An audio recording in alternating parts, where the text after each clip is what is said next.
Shalom.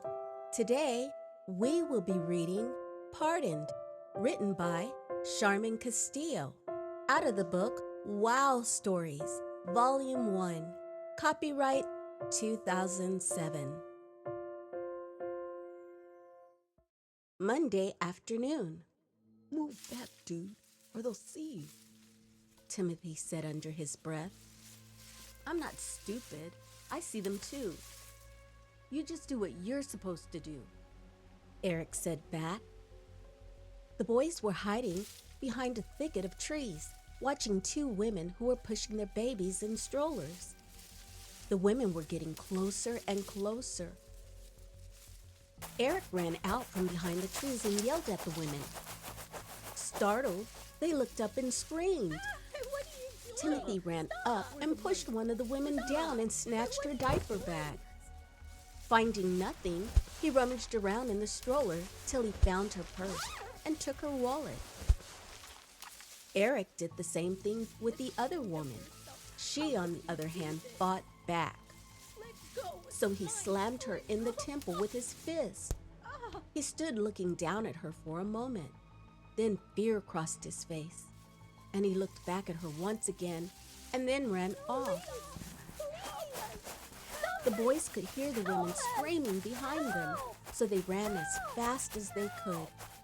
They knew it was only a matter of time before the police showed up. So as they ran, they went through both purses and took out what valuables they could find. When they were satisfied, they threw down the purses.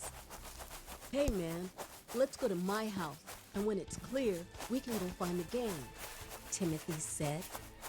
Okay, let's go, Eric agreed. They both made their way to Timothy's house. Once they were inside, they ran upstairs and into Timothy's room. $89, dude, that was sweet, Timothy laughed as he jumped onto his bed. I bet that witch didn't know what hit her. You cold-clocked her, dude. Timothy was laughing. Whatever, man. I didn't want to hit her. I wish you would have just let us take the darn money. It's not like she ain't got more. You saw how they was dressed in their fancy clothes and nice strollers. I can't stand that. Why'd she have to fight, man? Why? You're not serious, right, dude? Because if you are, then maybe this is a sharing thing you might want to do with someone else. Because I'm not that emotional, touchy-feely kind brother. You're gonna be okay, sir. You're gonna be just fine. Timothy mimicked what he thought a psychiatrist's attitude would be. Whatever, dude. You're so stupid. Eric laughed back. The boys were just 2 of 11 who hung out together doing petty crimes. It seemed as if they were all invincible because they never got caught. Sure, the police had often been sniffing around, but they would never suspect any of them because they were all upper middle class people. Timothy had lived in the neighborhood all of his life, and his parents were well-to-do. And if he ever got into trouble, Mommy and Daddy always bailed him out. He was their baby boy. Eric, on the other hand, had come from the projects, but his father had worked very hard and had finally moved them out of the projects and into this middle-class neighborhood, thinking that it would be a better way to bring up his children in a good and better environment. Little did he know that it didn't matter what neighborhood you brought your children up in that determined their outcome. It was more the word and character you instilled in them.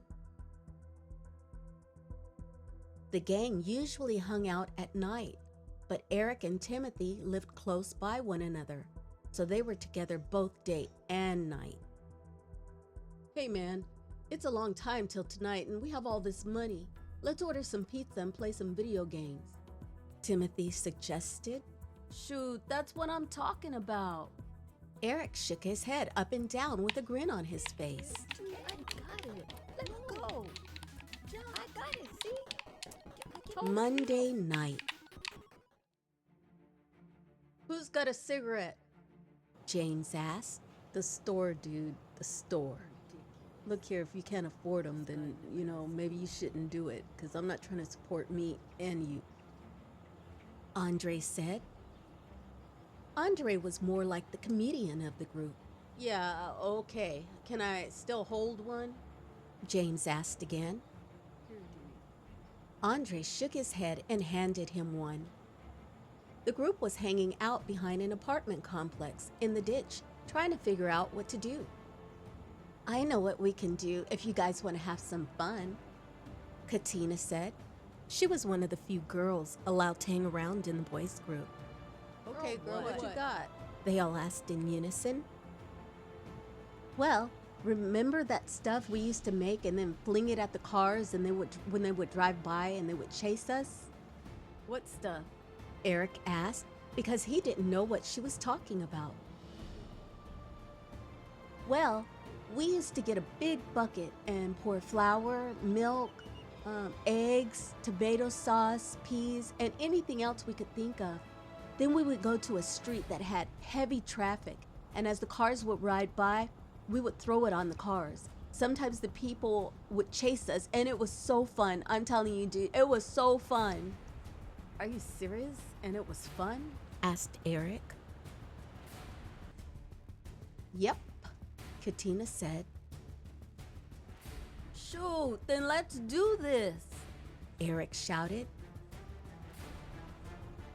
So the kids went to their homes and grabbed the things they needed and met back up again.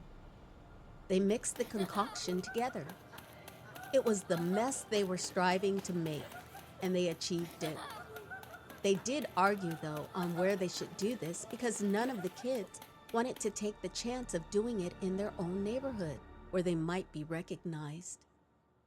So they walked 20 minutes down the main street till they came to another subdivision. There, they found the main thoroughfare, where the traffic was busy. They began their assault. The first car they hit honked its horn but kept going. The next car stopped and backed up, but they all ran to their hiding places. The third car chased them for a whole half hour. They were having so much fun. The next car they hit was a speeding car.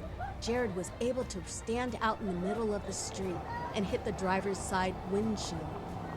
The driver lost control of the car, and the car hit a curb at a high rate of speed, causing it to flip on its side and roll over. Eric and the other kids had not expected that. They threw down their food concoction and took off running home.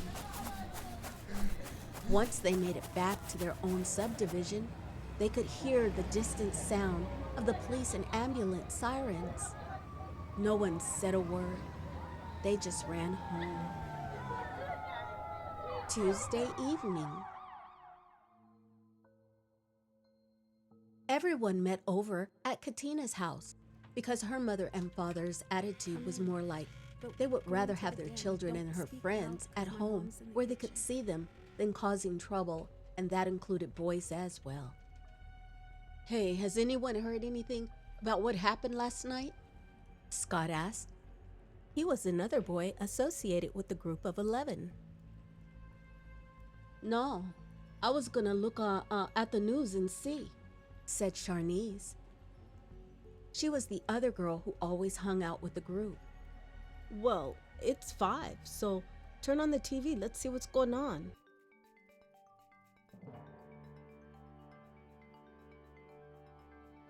So tell me, Mr. Franks, do you know why Police Chief Zachariah has called the news conference today? Betty Williams from News Channel 4 inquired. No, Miss Williams, but he should be He was interrupted by the arrival of the police chief and his entourage of associates. The police chief stood behind the hastily put together podium and shuffled some papers around. He coughed, and then he thanked everyone for coming. Please be seated and save your questions until I have finished giving the information that needs to be given. Thank you. Let me now start by saying I know that you all have been reporting on the accident that happened last night in the 7200 block of Timber Creek. The victim is in critical condition as we speak, but is expected to make a full recovery.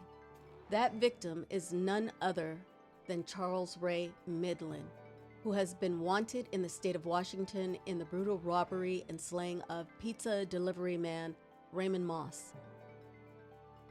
The police chief then paused for effect and then continued. Mr. Midland was traveling at a high rate of speed when he was struck in the windshield with food products by unknown assailants. Because of the high rate of speed that he was traveling at, when the car was struck with the food products, it caused him to lose control of the wheel and the car flipped repeatedly. The assailants were seen running from the scene of the crime. Although we were able to capture Mr. Midland and to take him off the road and off the streets, what the assailants did still constitutes a crime. The police chief looked straight into the camera and made this declaration. If you are or know the assailants, please have them contact the San Antonio Police Department as soon as possible. We have spoken to our lawyers and have decided that since this was a hardened criminal and he was taken off of the streets, that we are willing to work with you and to give you a full pardon with the recommendation that you participate in a program for 6 months to help with troubled youth. After a brief pause, he continued. Now, we have sources helping us, and we are pretty confident that we will have all of the assailants in our custody by Friday afternoon. So, once again, we are giving the assailants the opportunity to do the right thing. Because despite their crime, we were kind of helped out in a way. But they still committed a crime, and Mr. Midland was not the only victim. We received many calls that day of youths throwing food at cars that night, and were actually on our way to the scene when Mr. Midland was hit. So a crime has been committed. However, if those involved will come forward and receive the pardon being offered, then they can be placed in this program because we want to help.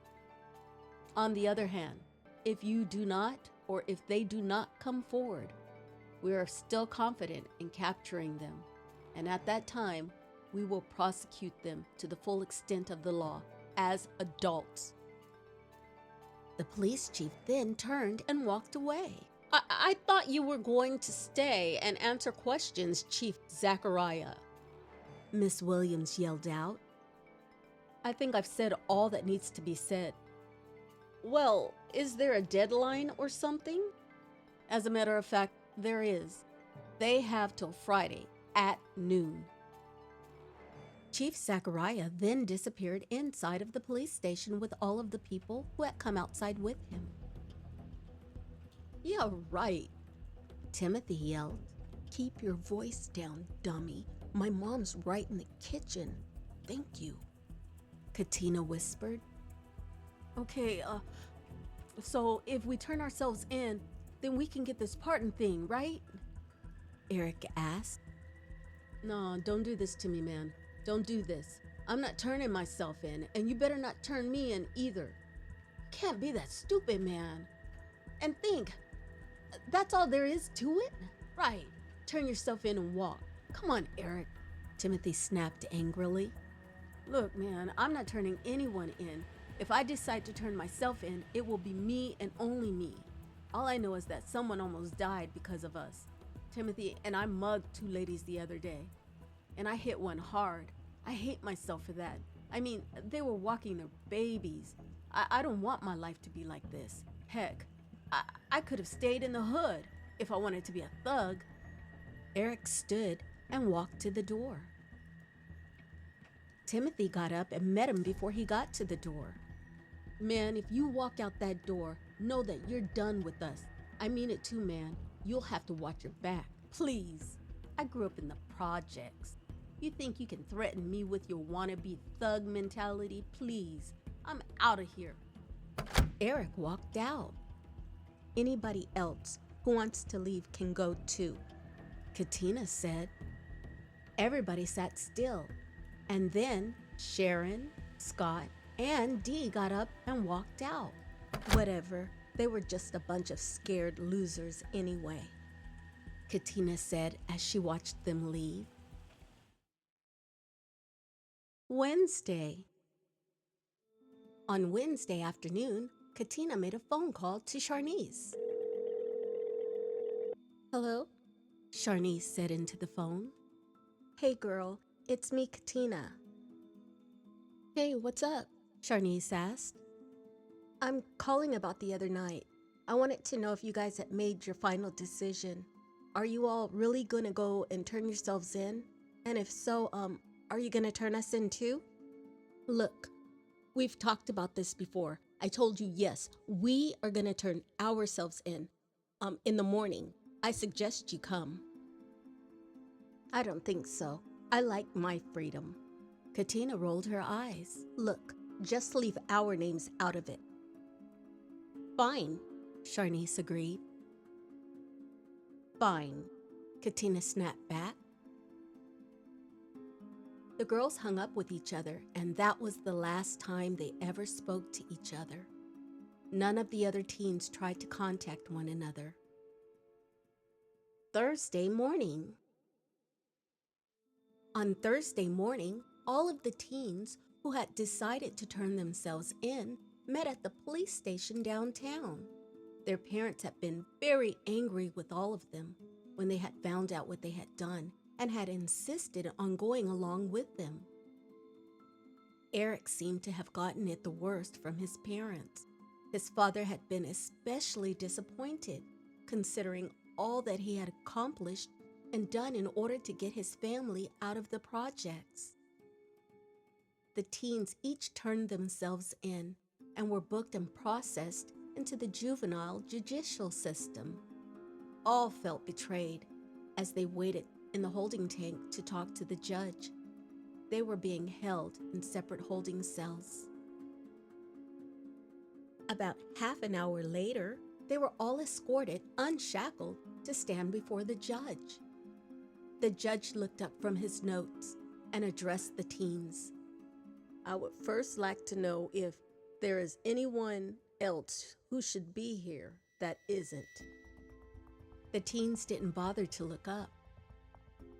That's all right, I expected that. Now, I want to thank you and your parents for showing up today. You see, you 4 are here and 7 are still missing. You look surprised to see that we know that there were 11 of you. Well, that is because we have witnesses. What? Oh my goodness. And those witnesses counted how many of you were standing out there in that road that night. should have known better. Unfortunately for you, there was someone who recognized all of you.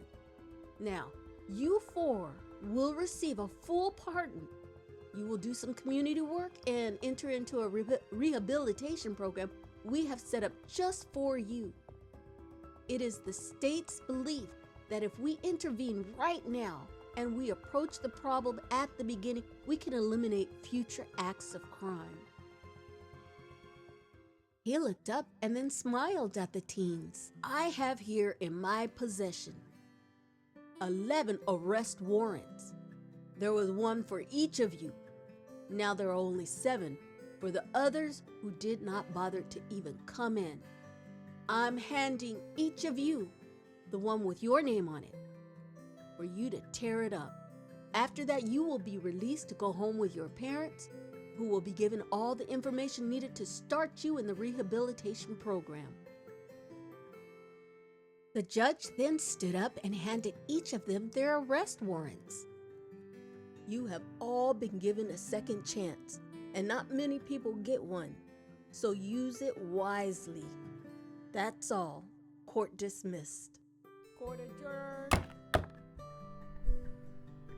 The teens were then all released to their parents. Friday night. Friday morning came and went, and still Timothy and the rest of the teens who'd held out continued to hold out. Timothy had been furious that Eric and the others had been stupid enough to turn themselves in and had rallied the others around his way of thinking. They had planned to jump the others wherever they found them and to hurt them badly. They had decided to go to Katina's house and to hang out there since her parents would be out for the night. The kids had settled themselves down into the family room. They had turned on a movie and were still discussing the plans of assaulting Eric and the others when the power was cut. What the heck?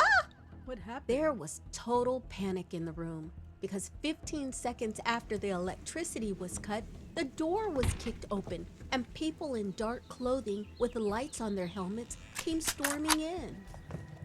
Get Let down me on see the your ground. hand. Get down on the Let me see your ground. hands. The SWAT officers shouted. The lights came back on and the teens were found with their faces on the ground. A detective walked in carrying a piece of paper. He began to read off each of their names on the warrant. When he was finished, he said, "You are all under arrest for the attempted murder of Charles Ray Midland and for assaulting 3 other motorists." You have the right. The officer then read them their Miranda rights and put them all inside of one of the police vans that was waiting outside for them. As they were driving off, Katina's parents arrived home, so one of the officers explained what had happened. The police van exited the expressway and waited at the light on the access road.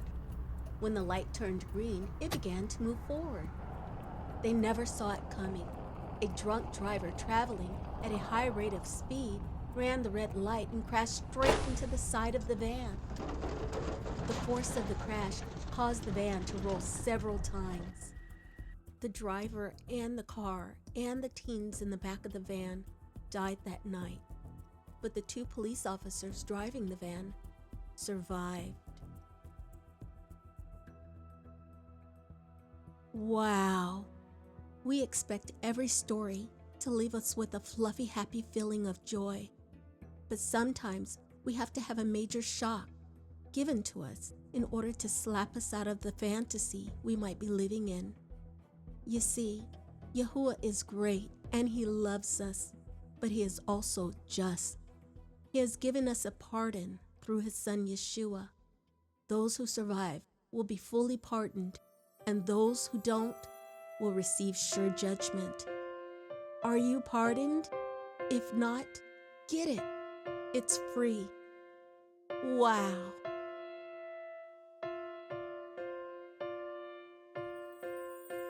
All right. Thank you once again for joining me for another Wow Story. You know, family, sometimes I do give those warm, happy endings at the end of my stories, but sometimes, some of us, especially me, sometimes we need a bucket of cold ice water thrown into our faces so we can come back to reality and out of the fantasy that we're living in. These are serious times. Our Father is calling us with a free gift that His Son paid the horrible penalty for. He died for us. He rose again, and He now sits on the right-hand side of His Father. But there are many of us who do not believe. Well, you know what? I believe. Who is the mediator between me and the Father but His Son? I accept what Yeshua did for me. I hope and pray you accept it too. So meditate on that, family. Meditate on it. Think of it.